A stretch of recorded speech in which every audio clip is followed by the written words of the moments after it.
quiero empezar esta tarde dándoos el bosquejo del sermón de hoy.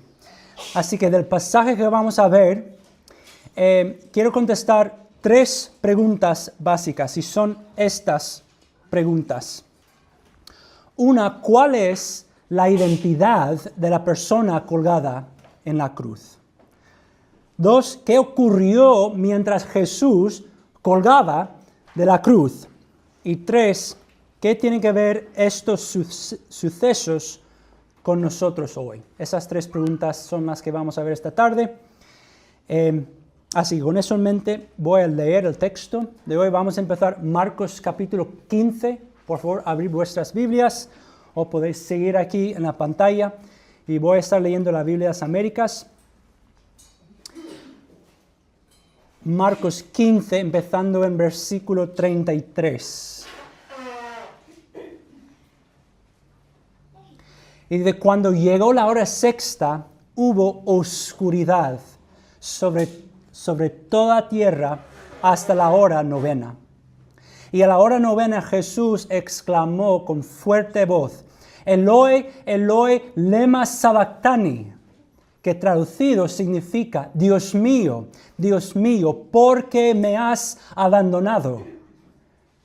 Algunos de los que estaban ahí, al oírlo, decían, mirad, Elías llama. Entonces uno corrió y empapó una esponja en vinagre y poniéndola en una caña le dio a beber, diciendo, dejad, veamos si Elías viene a bajarle. Y Jesús, dando un fuerte grito, expiró.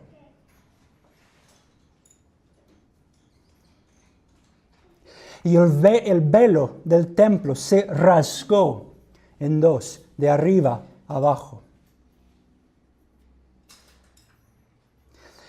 Viendo el centurión que estaba frente a él, la manera en que expiró, dijo, en verdad, este hombre era hijo de Dios.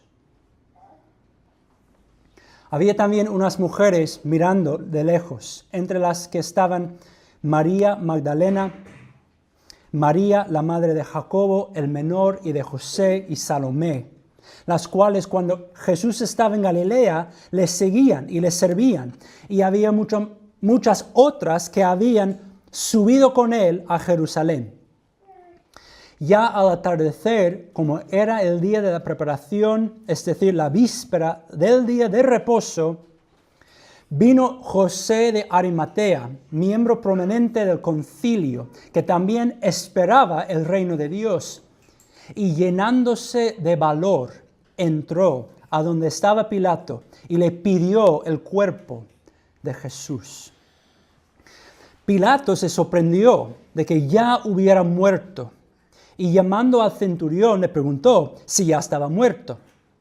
Y comprobando esto por medio del centurión, le concedió el cuerpo a José, quien compró un lienzo de lino y bajándole de la cruz, le envolvió en el lienzo de lino y le puso en un sepulcro que había sido excavado en la roca, e hizo rodar una piedra a la entrada del sepulcro. Y María Magdalena y María, la madre de José, miraban para saber dónde le ponían. Puede ser que el versículo 37 del pasaje que acabamos de leer contenga una de las verdades más asombrosas que jamás leerás en toda tu vida. Allí dice que Jesús expiró. Es decir, Jesús murió. Ahora, la razón por la que esta verdad es una de las verdades más increíbles que jamás leerás en toda tu vida es a causa de quién era esta persona que se llamaba Jesús. Entonces, Por eso quiero empezar con esta pregunta. ¿Cuál es la identidad de la persona que murió en la cruz? Nosotros como cristianos creemos que hay un solo Dios que existe en tres personas. Podemos ilustrarlo así. Podemos decir que hay tres personas. Cada figura representa una persona de la Trinidad. Tenemos el Padre, la persona del Padre, la persona del Hijo y la persona del Espíritu Santo. Ahora, estas tres personas tienen la misma naturaleza divina. Y voy a representar su naturaleza divina con este círculo rojo. Ahora, la palabra naturaleza significa una lista de atributos. Por ejemplo, decidme algunos atributos de Dios. Es soberano. ¿Qué más? Es santo. Eso es uno de sus atributos. Omnipresente. Omnipotente. Y podemos seguir con una lista de atributos. Eso es la naturaleza divina. ¿Vale? Ahora, es bueno entender, y me ha ayudado a mí a entender, que una naturaleza en sí no hace nada. Una naturaleza es una lista de atributos, sino las personas que tienen naturaleza sí hacen cosas. Entonces, podemos decir, la naturaleza divina del Padre no actúa, no hace nada. La persona del Padre que tiene una naturaleza divina actúa. Así funciona. Entonces, las tres personas de la Trinidad igualmente comparten todos los mismos atributos que mencionamos y más. Por ejemplo, el Padre es el ser más poderoso en todo el universo. Y también el Hijo es el ser más poderoso en todo el universo. Y también el Espíritu es el ser más poderoso en todo el universo. En ese sentido, entonces, los tres son uno. Son iguales y por eso podemos decir que son uno. Esto es lo que leemos en Juan 1:1 acerca del Padre y del Hijo, que allí se llama el Verbo. Juan dice, en el principio existía el Verbo, y el Verbo estaba con Dios, y el Verbo era Dios. Primero dice que el Padre y el Verbo, el Hijo, estaban el uno con el otro. Esto significa que son dos personas diferentes. Pero después dice que tanto el Padre como el Hijo eran Dios. Están juntos y por lo tanto son dos personas diferentes. A la misma vez los dos son Dios y por tanto son uno. Y sabemos del resto del Nuevo Testamento que esto se aplica también al Espíritu Santo. Ahora, de estas tres personas divinas con su naturaleza divina, el Hijo descendió a la tierra.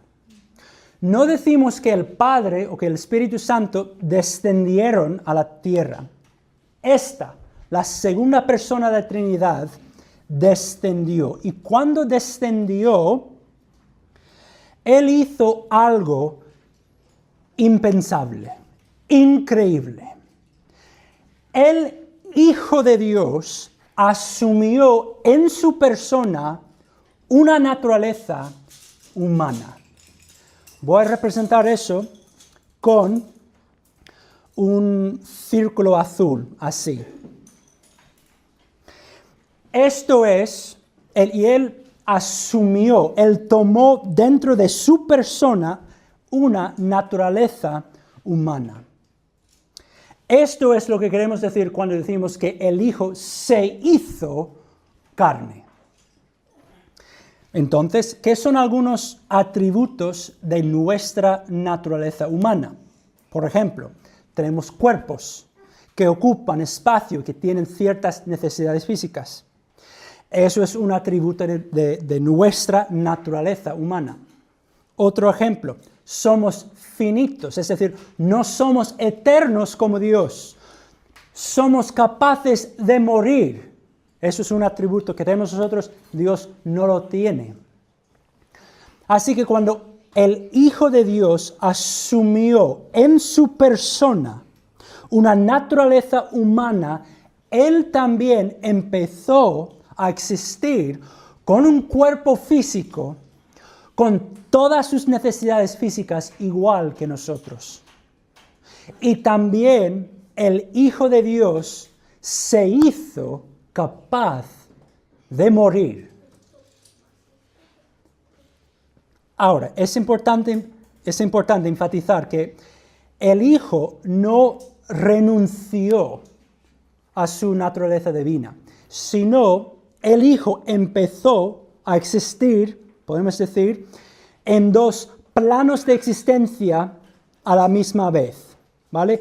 Seguía existiendo como Dios con su naturaleza divina, pero empezó a vivir a la misma vez como hombre con su naturaleza humana. No dejó de ser Dios, no decimos que su naturaleza se mezcló con su naturaleza humana para convertirse en algo más, sino las dos naturalezas seguían existiendo en la misma persona a la misma vez. Y en alguna manera el Hijo de Dios es capaz, sigue siendo capaz, de vivir como Dios y como hombre a la misma vez. Puede actuar según su naturaleza divina y puede actuar según su naturaleza humana. Sigue viviendo fuera del tiempo y espacio como Dios, pero desde la encarnación ha empezado a vivir dentro del tiempo y el espacio como hombre. Sigue siendo eterno, sin la capacidad de morir como Dios, pero ahora ha empezado a vivir como alguien finito que es capaz de morir como cualquier otro ser humano. Y Él hace las dos cosas a la misma vez. Ahora, todo esto es importante porque quiero mostraros lo que no pasó cuando el Hijo de Dios descendió. Y es lo siguiente. Algunos cristianos a lo largo de la historia han pensado y han predicado y han escrito que había un hombre que se llamaba Jesús. Y han pensado que el Hijo de Dios, y ese hombre Jesús tenía su naturaleza humana. La persona humana Jesús con su naturaleza humana. Y algunas personas han pensado que cuando el Hijo de Dios descendió, Él bajó y llenó, o Él empezó a habitar dentro de la persona humana de Jesús. Lo visualizan así, por ejemplo. ¿Ves la diferencia? Según este modelo, un hombre que se llamaba Jesús, logró su propia salvación y la salvación de todos nosotros con la ayuda del Hijo de Dios dentro de él. Esto no es lo que pasó. Esto no es lo que pasó, sino esto es lo que pasó, nada menos que el Hijo de Dios mismo, la segunda persona de la Trinidad, Él bajó, asumió en sí una naturaleza humana, seguía siendo la misma persona que era antes, ahora con una naturaleza humana, y es Él el que nos ha salvado y el que ha logrado nuestra salvación. Ahora, en el pasaje de hoy, Marcos no nos explica todo eso, todo lo que acabo de explicar, así. Pero Marcos sí habla de tal manera que podemos unir lo que Marcos dice aquí con muchos otros pasajes de la Biblia y llegar a las mismas conclusiones que acabo de explicar. Y eso es lo que ha hecho muchos teólogos a través de los siglos. Por ejemplo, mira el versículo 39. Dice allí, viendo el centurión que estaba frente a él, la manera en que expiró, dijo, en verdad este hombre era hijo de Dios. Esto. Lo que el centurión dice aquí es significativo por muchas razones.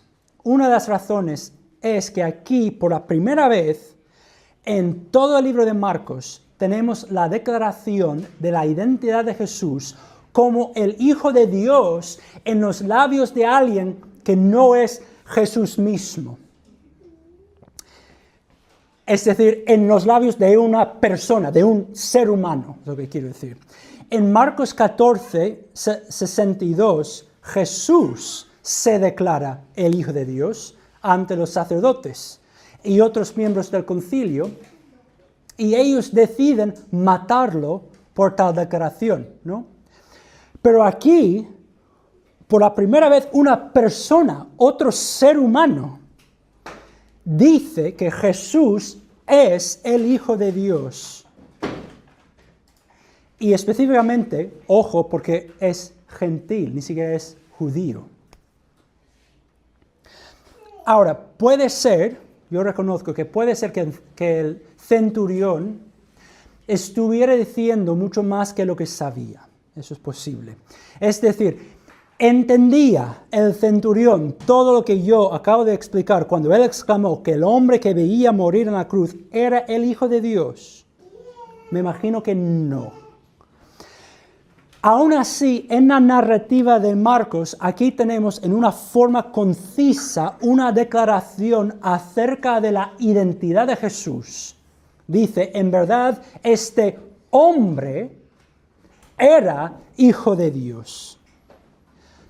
La identidad de la persona colgada de la cruz era el Hijo de Dios. Era igual al Padre porque compartía su naturaleza divina, pero a la misma vez era hombre con una naturaleza humana. Y por eso, y solo por eso, podía morir. Así que eso contesta mi primera pregunta. ¿Cuál es la identidad de la persona que murió en la cruz? Y yo lo diría así. La persona en la cruz era el Hijo Divino de Dios, la segunda persona de la Trinidad que descendió del cielo y que asumió una naturaleza humana. Mi segunda pregunta es la siguiente. ¿Qué ocurrió mientras Jesús colgaba de la cruz? Primero, dejadme daros mi conclusión y después os mostraré dónde veo eso en el pasaje. Contestaría mi pregunta así.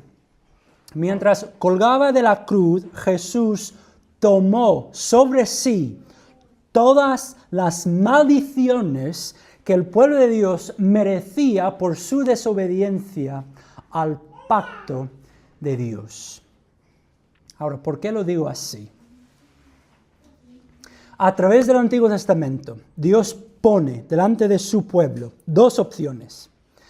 Por un lado, la obediencia que lleva a la bendición y la vida. Por otro lado, la desobediencia que lleva a la maldición y al final a la muerte. Por ejemplo, Moisés les dice a los israelitas lo siguiente. Dice, mira, yo he puesto hoy delante de ti, y habla a Israel como si fuera una sola persona, usa el singular. He puesto hoy delante de ti la vida y el bien, la muerte y el mal. Pues te ordeno hoy amar al Señor tu Dios, andar en sus caminos y guardar sus mandamientos, sus estatutos y sus juicios, para que vivas y te multipliques, a fin de que el Señor tu Dios te bendiga en la tierra que vas a entrar para poseerla. Pero, si tu corazón se desvía y no escuchas, sino que te dejas arrastrar y te postras ante otros dioses y los sirves, yo os declaro hoy que ciertamente pereceréis. No prolongaréis vuestros días en la tierra a donde tú vas, cruzando el Jordán para entrar en ella y poseerla. Al cielo y la tierra pongo hoy como testigo contra vosotros de que he puesto ante ti la vida y la muerte, la bendición y la maldición. Escoge pues la vida para que vivas tú y tu descendencia. Entonces aquí vemos que la bendición y la vida son los premios de la obediencia y la maldición. Y finalmente la muerte misma son los juicios por la desobediencia. Ahora, en el pasaje de hoy que leímos, vemos tres maneras en que Marcos se refiere a la idea de una maldición sin usar la palabra maldición. Y vamos a ver esas tres maneras. Primero, vemos la señal de la maldición de Dios, que es la oscuridad. Mira el versículo 33. Dice, cuando llegó la hora sexta, es decir, el mediodía, hubo oscuridad sobre toda la tierra hasta la hora novena, las 3 de la tarde. A través de la Biblia, la oscuridad es una señal del juicio y de la maldición de Dios. Por ejemplo, en Amos 8:9, cuando Dios promete juzgar a su pueblo, dice, y sucederá que en aquel día, declara el Señor Dios, yo haré que el sol se ponga al mediodía y que la tierra en pleno día se oscurezca. Hablando del juicio de Dios. Vemos otro ejemplo en Deuteronomio 28. En ese capítulo Dios les dice a los israelitas todas las bendiciones que recibirán si obedecen la ley. Y les dice todas las maldiciones que recibirán si no obedecen la ley. Por ejemplo, en versículos 28 y 29 describe una de las maldiciones así. Dice, te herirá el Señor con locura, con ceguera y con turbación de corazón, y andarás a tientas a mediodía, como el ciego anda a tientas en la oscuridad. Andar en la oscuridad al mediodía, a la hora sexta, es una de las maldiciones que los desobedientes pueden esperar experimentar. Entonces aquí en Marcos 15 tenemos una señal de la maldición de Dios, la oscuridad. Segundo, tenemos una descripción de lo que experimentan los que son maldecidos por Dios, y es el abandono. Otra vez, a través del Antiguo Testamento, Dios les promete a los israelitas su presencia como la experiencia de la bendición de Dios, y les promete el abandono como la experiencia de la maldición de Dios. Por ejemplo, en Deuteronomio 31:8, Dios les promete a los israelitas, el Señor irá delante de ti, Él estará contigo, no te dejará ni te desamparará. O sea, Él estará con ellos. Eso es una señal, es lo que experimentan bajo la bendición de Dios, la presencia de Dios. Pero mira lo que Dios dice unos versículos después acerca de los que no le obedecen.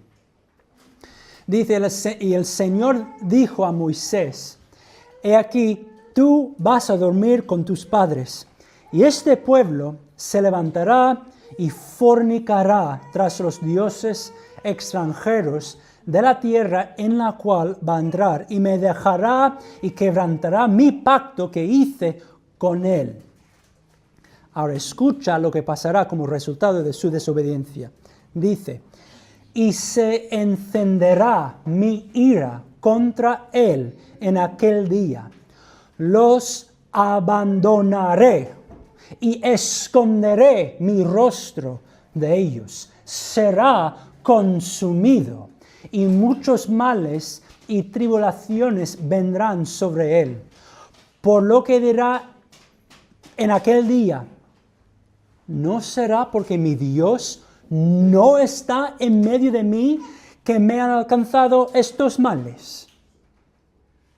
Entonces, los bendecidos experimentan la presencia de Dios, los maldecidos experimentan el abandono de Dios. Y mira lo que Cristo clama en Marcos 15:34.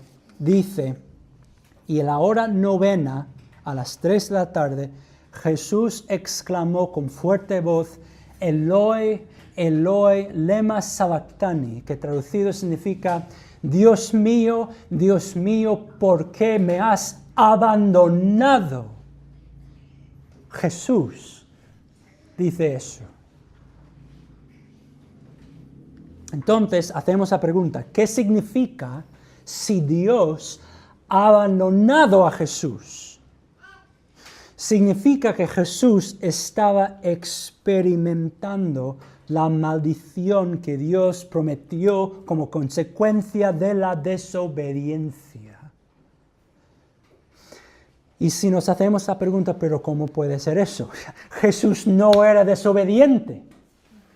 De hecho, Filipenses 2:8 dice que Jesús fue obediente hasta el punto de morir. La primera de Pedro 2:22 dice que Jesús no cometió pecado, ni engaño alguno se halló en su boca. Y escuchad esto, en Juan 8:29 Jesús mismo dice, el que me envió está conmigo, no me ha dejado solo. ¿Por qué? Porque yo siempre hago lo que le agrada. Entonces, ¿cómo puede ser que ahora en la cruz Cristo está experimentando el abandono de Dios? Otros pasajes bíblicos nos explican cómo puede ser. Por ejemplo, Isaías 53, 4 y 5 lo dice así acerca del Mesías. Dice, ciertamente Él cargó con nuestras enfermedades y soportó nuestros dolores. Pero nosotros lo consideramos herido, golpeado por Dios y humillado.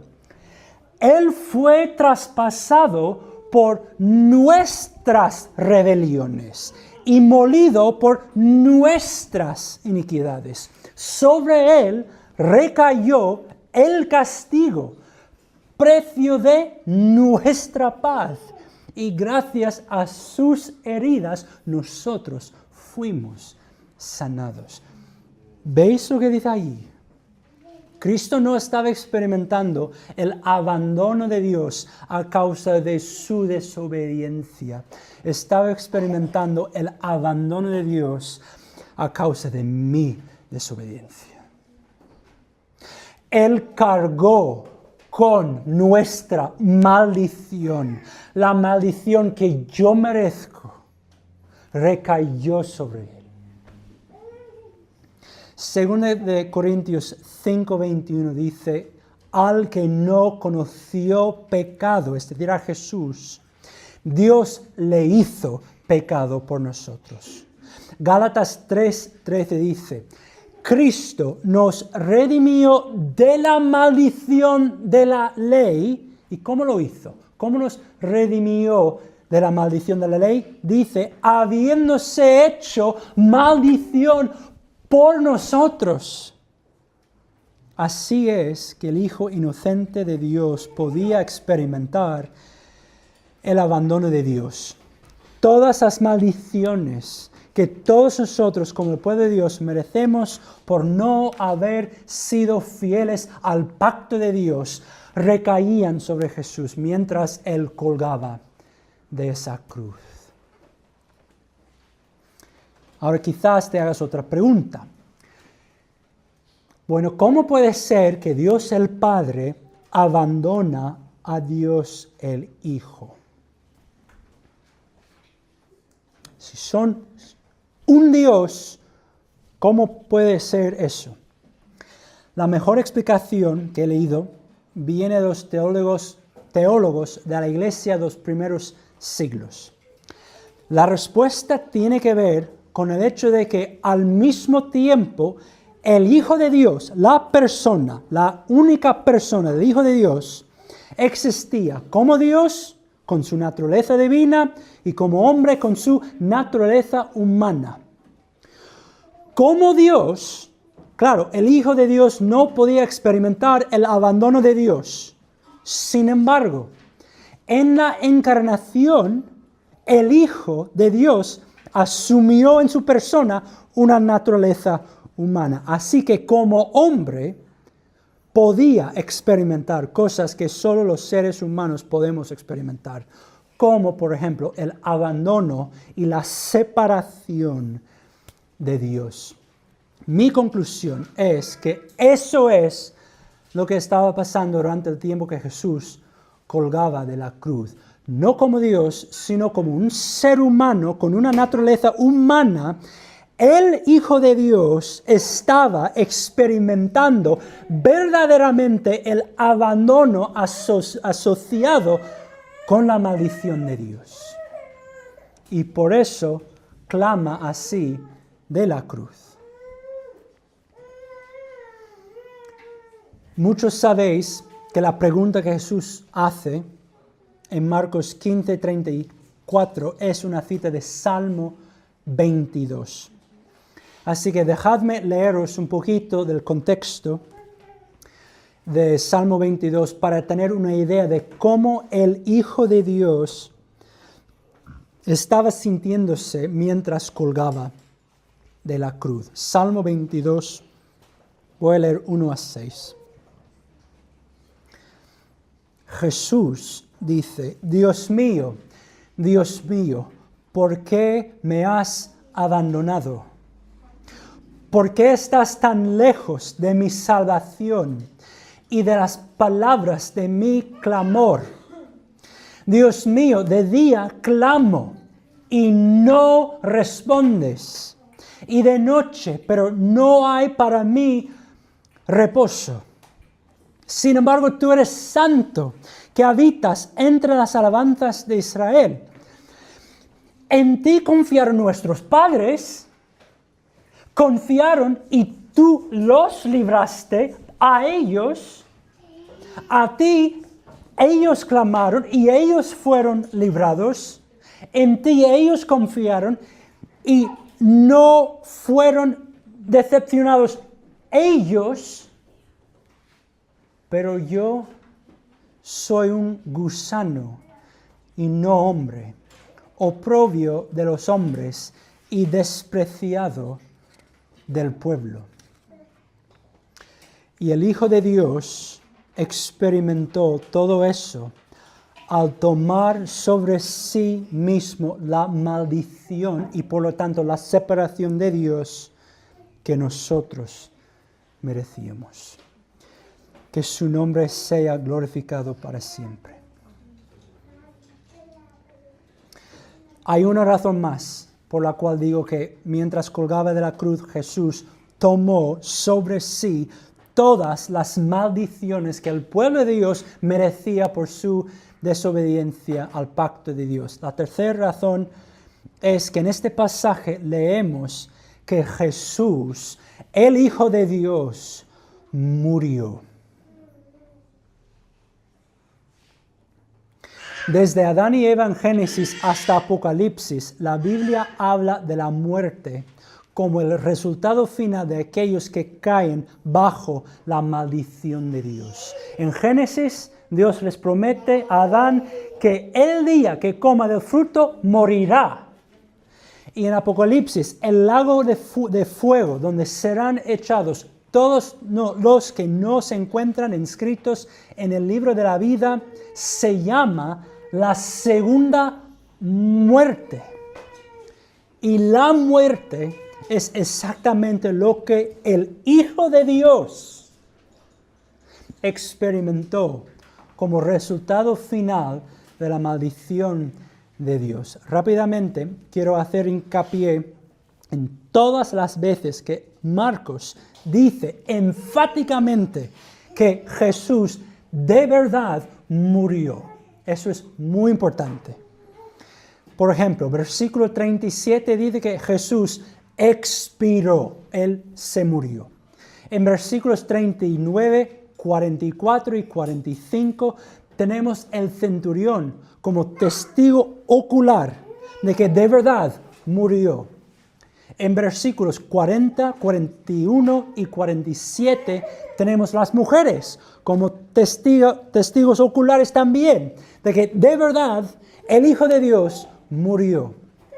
En versículos 44 y 45, Pilato mismo recibe confirmación positiva del centurión de que Jesús de verdad murió.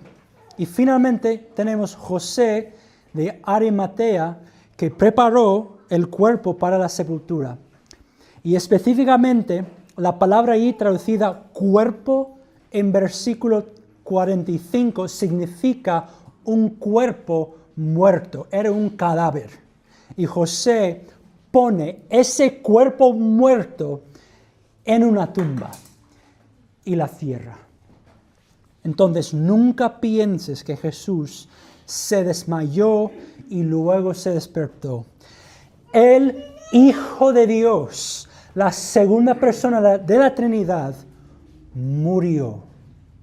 Y murió bajo la maldición y el juicio de Dios que corresponde a la desobediencia. Entonces, en resumen, otra vez, ¿qué ocurrió mientras Jesús colgaba de la cruz? Tomó sobre sí todas las maldiciones que el pueblo de Dios merecía por su desobediencia al pacto de Dios. Entonces, para terminar, mi tercera pregunta. ¿Qué tiene que ver la muerte del Hijo de Dios con nosotros hoy?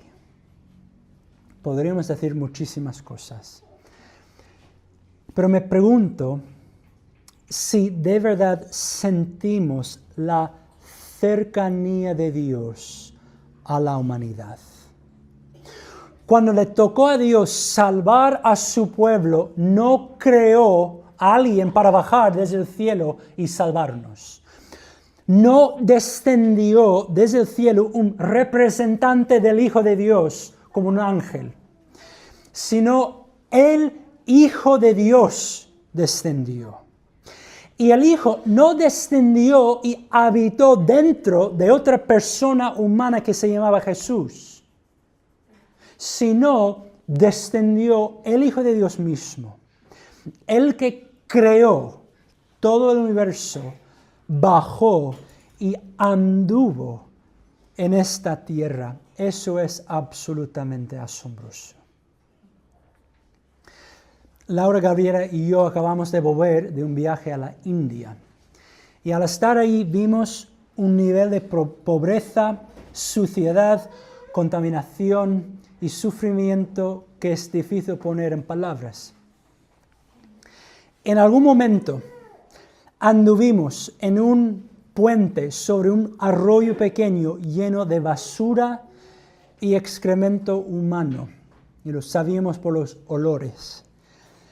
Y pensad en esto, la segunda persona de la Trinidad, el Verbo de Dios, el Hijo de Dios, descendió y anduvo en esta tierra.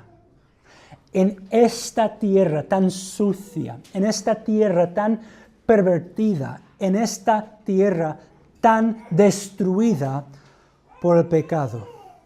Él no se quedó con los brazos cruzados, distante de nosotros. Dios se ha acercado. Y si es así, entonces queda esperanza para la raza humana, incluso para la gente más pobre de la India. Y me pregunto si sentimos la esperanza que es nuestra como resultado del hecho de que el Hijo de Dios mismo descendió y anduvo entre nosotros. Segundo, me pregunto si sentimos la seguridad de la salvación nuestra, si sentimos la seguridad de la salvación que nuestro Salvador ha logrado para nosotros. Ningún ser humano tomó sobre sí todas las maldiciones que nosotros merecemos por nuestra desobediencia. Fue el Hijo de Dios, la segunda persona de la Trinidad. Nuestra salvación no depende de ningún ser humano ni de ningún otro ser creado. Depende exclusivamente del mismo Dios que nos creó. Tú puedes ir a dormir esta noche con confianza completa de que tu salvación está segura a causa de la persona que logró tu salvación, el Hijo de Dios mismo. Por ejemplo, ¿sabéis cómo termina Salmo 22? El salmo que empieza diciendo, Dios mío, ¿por qué me has abandonado? Termina así, versículo 22, dice, Jesús dice, hablaré de tu nombre, está hablando al Padre, hablaré de tu nombre a mis hermanos. En medio de la congregación te alabaré. Los que teméis al Señor, alabadle. Descendencia toda de Jacob, glorificadle. Temedle, descendencia toda de Israel. Porque Él no ha despreciado ni aborrecido la aflicción del angustiado, ni le ha escondido su rostro, sino que cuando clamó al Señor, el Señor lo escuchó. Como un ser humano, Jesús experimenta el abandono de Dios, pero no se queda abandonado. Y si el que murió en nuestro lugar no se quedó abandonado por su Padre, al final nosotros tampoco. Eso es nuestra esperanza. Y eso es la seguridad de nuestra salvación. Pero la pregunta es si lo sentimos, si lo percibimos. Y tercero, me pregunto si la cercanía de Dios y la seguridad de nuestra salvación nos liberan para realizar actos de amor extravagantes hacia los demás, tal como Jesús mismo nos mostró al morir por nosotros. Si el Hijo de Dios es el que se nos ha acercado al descender del cielo, y si Él ha logrado una salvación 100% segura, por quien era, una consecuencia debería ser nuestra liberación del egoísmo y del temor para dar paso a una vida de servicio radical hacia los demás.